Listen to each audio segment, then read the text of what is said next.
Gagavuz dili, dil angısında Gagavuz halkı laf eder. Türk dillerin 9 grupasına girer. Dünyada bu dilde laf eden yaklaşık 180 bin kişi var. Onların çoğu Gagavuz avtonomiyasında. Gagavuz sözün manası hem Gagavuz dili 19. asırın sonuna da belli değildi. Bu prosesin temelini Rus bilim adamı hem araştırıcısı Valentin Mashkov koyuldu. 1890. yıllarda o düzenledi birkaç ekspedisiya Gagavuz köylerine. Topladığı materyal da yazdı statyalar. Anglarında argumentli söylerdi. Hani o bir halk, angısının adı Gagavuz. Hem ani bu halk Gagavuz dilinde laf eder. Языки турецкий, скажем, османско-турецкий того времени.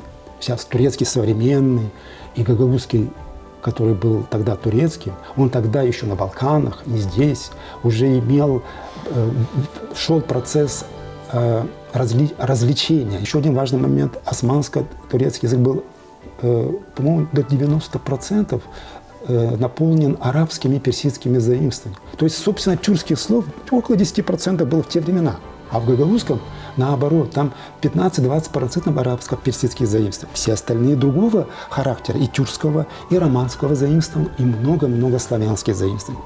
19. asırda Gagavuzlar ilkten kilise şkollarında, daha sonra devlet şkollarında öğrenmeye başladılar. 20. asırların çekitmesinde Gagavuzların kendi literatura yaratmaları başladı peydalanma. İlk adımları bu uğurda anılmış din hizmetçisi Mikhail Çakir yaptı. O şkolaları açardı, çevirmeler yapardı, hem Gagavuzların historiasını bir kağıda topladı. Onun çalışmasıyla Gagavuz dilinde ilk kağıtlar hem ilk gazete tipardan çıktılar. Ofisyal Gagavuz yazısı 1957. yılda Kirillitsa'da kuruldu. 90. yılların başlantısında Gagavuz dilini Latin grafikasına geçirdiler. Çünkü Gagavuz intelligensiyası hem öğreticiler sayardılar hani Latin grafikası daha iyi Gagavuz özelliklerini açıklar. 2018. yılda Gagavuzya Halk Topluluğu Gagavuz dilinin kullanmak sferasını genişletmek için kanonunu kabul etti. Kanon, Gagavuz dilinin öğretim prosesinde popülarizasyası için şkolaları desteklemek adımlarını belli eder. В этом законе тоже предусмотрен конкретный ряд мер,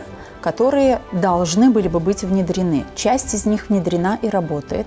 В частности, 2 предмета ведутся на гагаузском языке в начальной школе. В законе есть требование, что Народное собрание, все депутаты должны знать гагаузский язык, все члены исполкома должны владеть гагаузским языком.